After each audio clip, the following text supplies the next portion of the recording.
Bom dia, boa tarde, boa noite. Seja bem-vindo aí à nossa jornada ESA de 2023, tá? E nesse ano, nós vamos falar das questões comentadas. Tá até ouvindo aqui, ó, o Oscar que vai comentar. Vamos falar das questões comentadas, tá? E cada prova eu vou dividir em parte 1 e parte 2. Vamos trabalhar 6 questões na parte 1, 6 questões na parte 2, tá? Então, você que já não segue aqui o canal, já clica em seguir, já dá aí um curtir e vamos iniciar.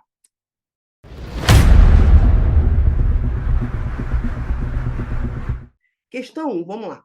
O método denominado regra dos 9 é uma maneira rápida para estimar a extensão da queimadura em adultos. Com base nesse sistema que divide o corpo em múltiplos de 9, qual o percentual de superfície corpórea queimada que corresponde à área de ambos os membros superiores? Vamos lá. O membro superior, nós temos dois. Nós temos o direito e nós temos o esquerdo, tá? Cada membro superior vai valer 9%. Então, 9 no direito, 9 no esquerdo. Quando ele fala ambos os membros, ele está se referindo aos dois, membro superior direito e esquerdo. Então, 9 mais 9, 18, tá? Isso é regra dos 9, tá? Lembrando que cabeça e pescoço vale 9, tronco anterior 18, tronco posterior 18, genitália vai valer 1%, tá? Então, aqui você vai somar 9 mais 9, 18, então gabarito letra D, tá? Passando para a nossa próxima questão, é essa daqui. Uma outra questão de matemática, né, gente? E uma prova com duas questões. Vamos lá. Assinale a alternativa que corresponde à quantidade de NaCl contida em um frasco de 500 ml de soro fisiológico. Então, você vai fazer assim, ó, 0,9 está para 100 ml. 500 está para x. Vai multiplicar 100 vezes x, 100x. 100x, que é igual. Vou fazer 0,9 vezes 500. Por quê, Diogo? Sempre que perguntar quantidade, né, cálculo dissoluto. E é essa regra aqui, ó. O número está com porcento, sempre está para 100. Tá? E aí depois eu pego 500 ml, ml embaixo de ml, e coloco assim. Então, 0,9 vezes 500 é igual a 450. Aí vai ser x é igual a 450 dividido por 100. X é igual a 4,5. O gabarito, então, dessa questão vai ser letra E. Tá? Avançando. Próxima. Marque a única alternativa que corresponde a uma atividade que cabe especialmente ao técnico de enfermagem, de acordo com a Lei 7.498/86. Lembrar que a Lei 7.498/86 é a lei do exercício profissional de enfermagem. É essa lei que regula em todo o território nacional as ações de enfermagem. Essa lei, ela ainda fala que a equipe de enfermagem é composta pelo enfermeiro, técnico de enfermagem, auxiliar de enfermagem e pelas parteiras, tá? E ela separa a atividade de cada um, tá? Então, ele quer que você marque nessa opção qual é uma atribuição específica do técnico de enfermagem. A letra A, consulta de enfermagem, é uma atividade privativa do enfermeiro, tá? O técnico não pode fazer. Participar da orientação e supervisão de enfermagem em grau auxiliar, ou seja, auxiliando o enfermeiro, tá? É esse gabarito aqui, mas vamos ler as outras. Direção de órgão de enfermagem. Direção, função do enfermeiro. Planejamento e organização, função do enfermeiro. Organização do serviço de enfermagem, função do enfermeiro. Então, a letra A, função do enfermeiro, letra C do enfermeiro, letra D do enfermeiro, letra E do enfermeiro. Só a letra B vai ser atividade do técnico que ele botou em grau auxiliar. Se ele coloca participar da orientação e supervisão do trabalho de enfermagem, ia ser do enfermeiro também. Mas quando ele bota aqui na questão que é em grau auxiliar, isso diz que vai estar auxiliando alguém. Nesse caso, o técnico aí vai estar auxiliando o enfermeiro, tá? Por isso, o gabarito dessa questão é a letra B. Avançamos. Tomando com base as ações em saúde do trabalhador a serem desenvolvidas a nível local, lembrar que quando a gente fala de Sistema Único de Saúde, tá? Nós temos nível central, que é o Ministério da Saúde, nível estadual, que é o Estado, e nível local.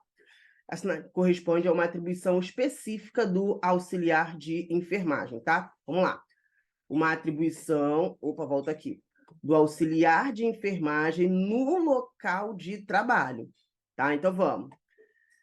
Realizar investigação, não é função. Promover assistência médica, identificar e registrar a ocorrência de acidentes ou doenças relacionadas ao trabalho. Função também de quem, gente? Função do segurança do trabalho.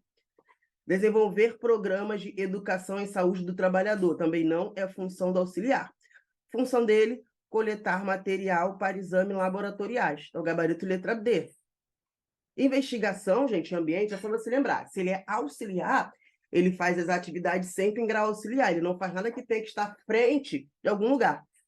Então, ele não pode fazer investigação. Ele não pode realizar uma assistência médica, porque, no caso, ele não é médico. Então, essa aqui também risca.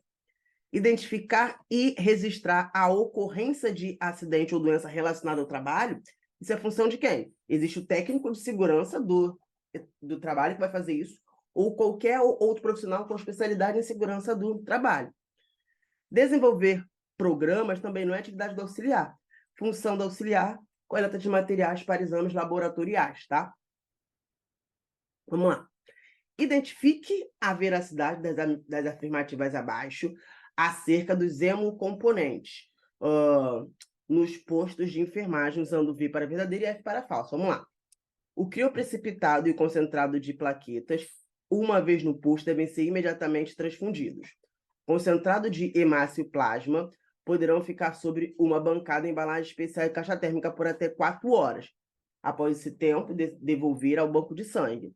Um concentrado de hemácias poderão ser mantidos nas geladeiras destes setores, desde que sejam exclusivamente para armazenar sangue e tenham controle de temperatura a cada 4 horas, entre 2 e 6 graus centígrados, tá? Então, vamos começar de baixo para cima. Crioprecipitado e o concentrado de plaquetas, uma vez no posto, devem ser infundidos imediatamente. Verdadeiro, tá, gente? Concentrado de plaquetas, por ter plaquetas, tem ação aí de coagulação, não podem ficar muito tempo na bancada, tá? Então, tudo V. Assim como o crioprecipitado, que também é rico em fatores de coagulação. Então, vou riscar B, porque a última não é verdadeira. Concentrado de hemácias e o plasma poderão ficar sobre uma bancada em embalagem especial, caixa térmica, por até 4 horas. Após esse tempo, deverá devolver para o banco de sangue. Verdadeiro. Então, são 2 verdadeiras. Vou riscar A e vou riscar a D.